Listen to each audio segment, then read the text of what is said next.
നമസ്കാരം. The path is A goal എന്ന discussion സീരീസിൻ്റെ അടുത്ത സെഷനിലേക്ക് വീണ്ടും ഏവർക്കും സ്വാഗതം. നമുക്ക് ആദ്യം മെഡിറ്റേഷൻ ചെയ്യാം. കണ്ണുകൾ അടച്ച് ശാന്തമായിരിക്കും. ഭൂമി മാതാവിനോടും സർവചരാചരങ്ങളോടും അന്തരീക്ഷത്തോടും കൃതജ്ഞത രേഖപ്പെടുത്തൂ.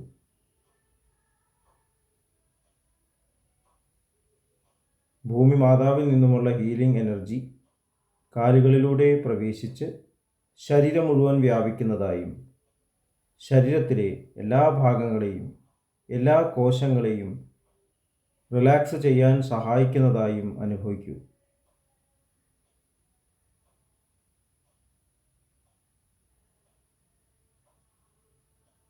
ഇപ്പോൾ ശരീരം പൂർണ്ണമായും റിലാക്സ്ഡ് ആയി. ഈ റിലാക്സേഷൻ ഹൃദയത്തിൽ അനുഭവിക്കൂ. ശ്വാസം ദീർഘമായി ഉള്ളിലേക്ക് എടുക്കൂ. ഹൃദയത്തിൽ സ്നേഹം നിറയുന്നതായി അനുഭവിക്കൂ. ശ്വാസം പുറത്തേക്ക് വിടുമ്പോൾ സ്നേഹം പ്രപഞ്ചം മുഴുവൻ വ്യാപിക്കുന്നതായും അനുഭവിക്കൂ. ഹൃദയത്തിൽ കുടികൊള്ളുന്ന സ്നേഹത്തിൻ്റെ സ്രോതസ്സിൽ നിന്നും ഉദ്ഭവിക്കുന്ന ദിവ്യപ്രകാശം മനസ്സിനെ ആകർഷിക്കുന്നതായി അനുഭവിക്കൂ.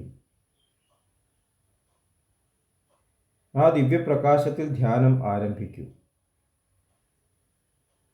മനസ്സിൽ ചിന്തകൾ വരുന്നുണ്ടെങ്കിൽ മൃദുവായി അവയെ അവഗണിക്കുക. ദിവ്യപ്രകാശത്തിൽ ധ്യാനം തുടരുക. Please start meditation.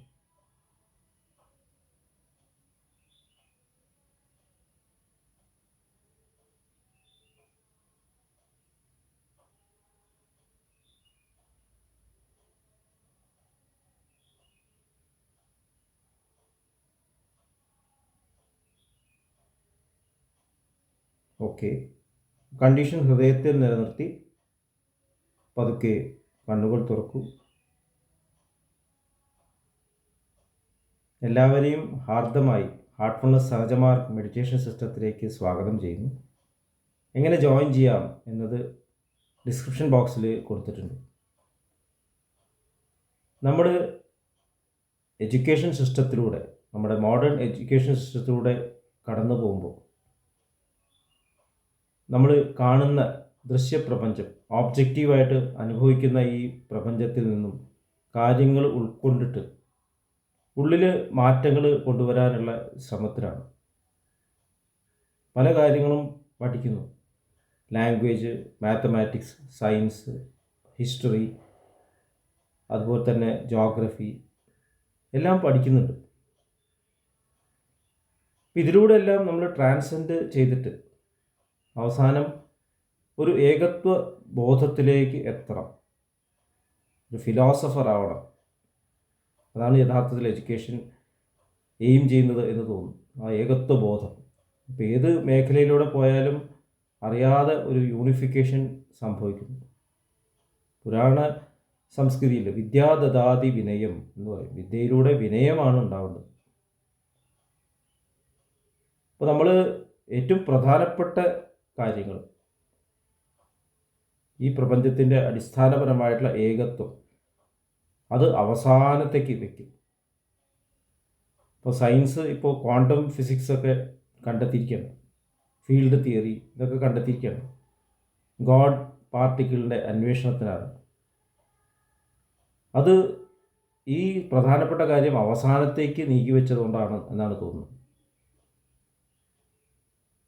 നമ്മുടെ ആചാര്യന്മാർ, ഗുരുക്കന്മാർ അവരുടെ ഉള്ളിലേക്ക് തിരിഞ്ഞിട്ട് ഈ പ്രപഞ്ചത്തിൻ്റെ ഉദ്ഭവം കണ്ടെത്താൻ നമ്മുടെ ഉള്ളിലേക്ക് തിരിഞ്ഞാൽ മതി, അവിടെ നിന്ന് മനസ്സിലാവുമെന്ന് എത്രയോ വർഷങ്ങളായിട്ട്, ആയിരക്കണക്കിന് വർഷങ്ങളായിട്ട് നമുക്ക് പറഞ്ഞു തന്നിട്ട്. ഉപനിഷത്തുകളും ബ്രഹ്മസൂത്രവും ഭഗവത്ഗീതയും അതുപോലെ തന്നെ ജീസസ് ക്രൈസ്റ്റിൻ്റെ സെർമൺസും സറാത്തുസ്ട്രയുടെ ടീച്ചിങ്സും ഗുരുനാനക്കിൻ്റെ ടീച്ചിങ്സും, നമ്മൾ മാസ്റ്റേഴ്സിൻ്റെ ജീവിതം നോക്കിയാൽ അറിയാം, ഉള്ളിൽ കണ്ടെത്തിയവരാണ്. കബീർദാസി പറഞ്ഞു, ബുരാദ് ജോ ദേഖൻ മേ ചല ബുരാന മിലിയ കോയി ജബ് ദിൽ ഖോജ ആപ്ന മുത്സാ ബുരാന കോയി. ഈ ലോകത്തിലുള്ള എന്തൊക്കെ തെറ്റുകൾ കാണുന്ന അതിൻ്റെ ഉദ്ഭവം എൻ്റെ ഉള്ളിലാണ്. ഈ ലോകത്തിൽ കാണുന്ന നന്മകളും എൻ്റെ ഉള്ളിൽ തന്നെ. അപ്പോൾ നമ്മൾ അന്വേഷിക്കുന്ന ഏറ്റവും ഉയർന്ന നന്മയായിട്ടുള്ള ഈശ്വരൻ എന്ന് പറയണ്ട, ഏറ്റവും ഐഡിയലായിട്ടുള്ള ആ സ്റ്റേറ്റ്, ഇപ്പോൾ ഗോഡ്സ് പാർട്ടിക്കിൾ എന്നുണ്ട്, പാർട്ടിക്കിളാണെന്നുള്ള ഒരു വ്യാമോഹം മനുഷ്യനുണ്ട്. എന്തും പഞ്ചേന്ദ്രിയങ്ങളോട് അനുഭവിക്കാൻ പറ്റുന്ന ഒരു സാധനമാണ്, അല്ലെങ്കിൽ വിശ്വസിക്കാൻ പറ്റില്ല. അപ്പോൾ ആ തത്വം യഥാർത്ഥത്തിൽ ഈ ഒബ്ജക്റ്റീവ് യൂണിവേഴ്സിലൂടെ മനസ്സിലാക്കാൻ സാധിക്കില്ല. ഉള്ളിലേക്ക് തിരിയണം. നമ്മുടെ ഉള്ളിലുള്ള യഥാർത്ഥത്തിലെ ഒറിജിൻ കണ്ടെത്തി കഴിഞ്ഞാൽ പ്രപഞ്ചത്തിൻ്റെ ഒറിജിൻ കണ്ടെത്തും എന്ന് സഹജമാർഗത്തിൻ്റെ ഗുരുനാഥനായിട്ട് ബാബുജി മഹാരാജ് പറയുന്നു. അപ്പോൾ സെൽഫ് റിയലൈസേഷൻ. അപ്പോൾ അത് എന്തിനുകൊണ്ട് അവസാനത്തേക്ക് മാറ്റി വെച്ചു? ഇത്രയും കാലമായിട്ട് നമുക്ക് നൽകിയിട്ടുള്ള ശിക്ഷണം അത് വേറൊരു വിഭാഗമായിട്ട്, റിലിജ്യൻ എന്നുള്ള വിഭാഗമായിട്ട് അവിടെ വ്യത്യസ്തമായിട്ട് മേഖലകൾ പഠനം ചെയ്തുകൊണ്ടിരിക്കുകയാണ്. വേദങ്ങൾ പഠിപ്പിക്കുന്നു, ഖുർആൻ പഠിപ്പിക്കുന്നു, ബൈബിൾ പഠിപ്പിക്കുന്നു, ഭഗവത്ഗീത പഠിപ്പിക്കുന്നു.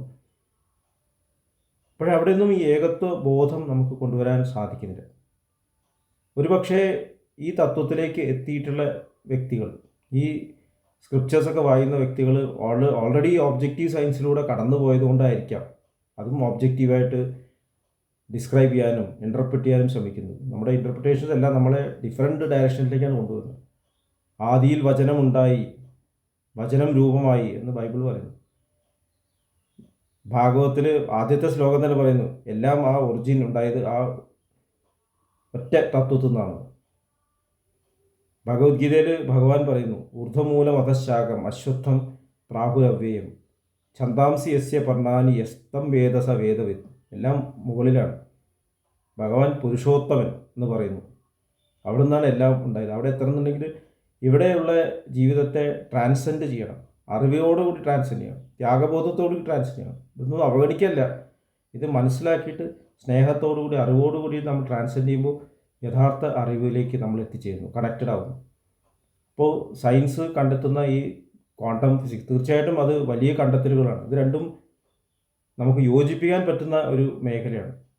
അപ്പോൾ കുട്ടിക്കാലത്ത് തന്നെ സ്കൂളുകളിൽ തന്നെ ഉള്ളിലുള്ള അന്വേഷണം പാരലായിട്ട് തുടങ്ങിക്കഴിഞ്ഞാൽ ഉയർന്ന തത്വങ്ങൾ മനസ്സിലാക്കാൻ എളുപ്പമാവില്ലേ? അപ്പോൾ ഞങ്ങളൊക്കെ അനുഭവിക്കുന്ന വിഷമം ഇതാണ്. നമ്മൾ ക്വാണ്ടം ഫിസിക്സിൻ്റെയൊക്കെ വളരെ തുടക്കം മാത്രമേ പഠിച്ചുള്ളൂ. അതിൻ്റെ പ്രാധാന്യം തന്നെ മനസ്സിലാവുന്നത് പോസ്റ്റ് ഗ്രാജുവേഷൻ കഴിഞ്ഞതിന് ശേഷമാണ്. സ്കൂളിൽ പഠിച്ച കാര്യങ്ങൾ അതൊക്കെ വെറുതെ ഇങ്ങനെ പരീക്ഷയ്ക്ക് മാർക്ക് കിട്ടാൻ വേണ്ടി പഠിക്കുക എന്ന് മാത്രമേ ഉണ്ടായിരുന്നുള്ളൂ. ഇപ്പോൾ അതാണ് ഏറ്റവും പ്രധാനം എന്ന് വരുന്നു. എന്നിട്ടും പഴയ ഹിസ്റ്ററിയിൽ കൂടെയാണ് നമ്മൾ കടന്നു പോകുന്നത്. പഴയ ആറ്റോമിക് മോഡൽസും അതുപോലെ തന്നെ ജിയോസിൻട്രിക് തിയറീസും ഒക്കെ നമ്മൾ പഠിക്കേണ്ടതല്ല. പക്ഷേ എന്തിന് ഇത്രയും സമയം ചിലവാക്കുന്നു? നമ്മൾ ഓൾറെഡി ഇത്രയും മനസ്സിലാക്കി കഴിഞ്ഞു. അപ്പോൾ അത് തുടക്കത്തിൽ തന്നെ സബ്ജക്റ്റീവായിട്ട് കുട്ടികളിൽ ബോധം വന്ന് കണക്ട് ചെയ്ത് കഴിഞ്ഞാൽ, ഏകത്വ ബോധത്തോടുകൂടി വന്നു കഴിഞ്ഞാൽ ഡിഫറൻസസ് ഇല്ലാണ്ടേ ആവില്ലേ? യൂണിഫിക്കേഷൻ അവിടെ സംഭവിക്കില്ലേ? ഇത് നമ്മൾ ചിന്തിക്കേണ്ട ഒരു കാര്യമാണ്. അപ്പോൾ മെച്യൂരിറ്റി വരാൻ വേണ്ടി കാത്തു നിൽക്കുക. നമ്മുടെ അഹംബോധം ഡെവലപ്പ് ചെയ്യുന്നതിന് നമ്മൾ മെച്യൂരിറ്റി നടന്നു. ജീസസ് ക്രൈസ്റ്റ് പറഞ്ഞിട്ടുണ്ട്, ബി ലൈക്ക് ലിറ്റിൽ ചിൽഡ്രൻ. 2026 ദാജിയുടെ സന്ദേശം ഈ ഒരു ടോപ്പിക്കിനെ കുറിച്ചാണ്. നമ്മൾ കുട്ടിക്കാലത്തുള്ള ആ ഒരു ഏകത്വ ബോധം, മറക്കാനുള്ള കഴിവ്, എപ്പോഴും സ്നേഹം മാത്രം നൽകുന്ന ആ ഒരു സ്റ്റേറ്റ്, അത് എത്ര വലുതായാലും നിലനിർത്തണം. പ്രെജുഡിസസ് ഇല്ലാണ്ട് ജീവിക്കാൻ സാധിക്കണം. ഫോർഗീവിങ് എന്നുള്ളത് നാച്ചുറൽ ആവണം. അതിന് വേണ്ടിയിട്ട് നമ്മൾ പഠിക്കേണ്ട കാര്യമില്ല. അപ്പോൾ ആ ഒരു നേച്ചർ പ്രിസർവ് ചെയ്തുകൊണ്ട് തന്നെ കുട്ടിക്കാലത്തുള്ള ആ കണക്ഷൻ, അഹംബോധം ഡെവലപ്പ് ചെയ്യുന്നതിന് മുമ്പേ ഉള്ളിലുള്ള ആ സ്നേഹത്തിൻ്റെ സെൻറ്ററുമായിട്ടുള്ള കണക്ഷൻ നശിപ്പിച്ചിട്ട് വേണ്ട നമ്മൾ വിദ്യാഭ്യാസത്തിലേക്ക് കടക്കാനായിട്ട്. നമ്മൾ പറയുന്ന വിദ്യാഭ്യാസത്തിലേക്ക് നമ്മൾ അവിടെ അത് നിലനിർത്തിക്കൊണ്ട് തന്നെ മനുഷ്യരാശിക്ക് ഇതുവരെ ലഭിച്ച അറിവുകൾ കൂടെ പഠിച്ചു കഴിഞ്ഞാൽ ഏത് മേഖലയിൽ ഒരു വ്യക്തി വളരുകയാണെങ്കിലും അവിടെ ഈ ഏകത്വ ബോധം കൊണ്ടുവരും. എന്ത് പ്രവൃത്തി ചെയ്യുമ്പോഴും സ്നേഹത്തോടെ അവിടെ ചെയ്യും. അപ്പോൾ ഒരു ഓർഗനൈസേഷൻ്റെ വളർച്ച എന്ന് പറഞ്ഞാൽ ബിൽഡിങ്സിൻ്റെ വളർച്ചയല്ല, ശമ്പളം കൂടുതലല്ല, സ്ഥാനം കൂടുതലല്ല, ഉള്ളിലുള്ള ആത്മാവിൻ്റെ വളർച്ചയാണ് എന്നുള്ളത് മനസ്സിലാക്കിക്കൊണ്ട് പ്രവർത്തിക്കുന്നു. അപ്പോൾ പരാജയങ്ങൾ, നമ്മൾ പുറത്ത് കാണുന്ന പരാജയങ്ങളിലല്ല ആൾക്കാർ വിഷമിക്കുക. ഉള്ളിൽ എനിക്ക് അവിടെ നിന്നും ഡിസ്കണക്ഷൻ വന്നത്, അതാണ് ശരിക്കുള്ള പരാജയം.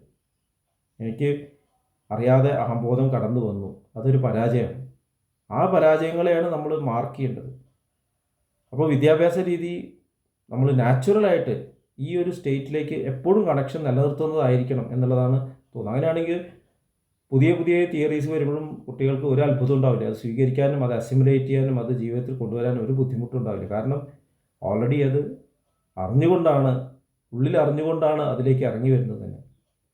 അപ്പോൾ ഈശ്വരൻ എങ്ങനെയാണോ തൻ്റെ എക്സ്പ്രഷനിലൂടെ തന്നെ കണ്ടെത്താൻ ശ്രമിക്കുന്നത്, അതുപോലെ നമ്മളും ഈ പ്രപഞ്ചത്തിൻ്റെ അറിവുകളിലൂടെ നമ്മളെ കൂടുതൽ കൂടുതൽ എക്സ്പ്രസ് ചെയ്യാൻ ഉള്ള ആ കഴിവ് നൽകുന്നതായിരിക്കണം വിദ്യാഭ്യാസം എന്ന് എനിക്ക് തോന്നുന്നു. ഇത്രയും പറഞ്ഞുകൊണ്ട് ഇന്നത്തെ ഡിസ്കഷൻ ഇവിടെ അവസാനിപ്പിക്കാം. അടുത്ത സെഷൻ വരെ വിട വാങ്ങുന്നു. നന്ദി, നമസ്കാരം.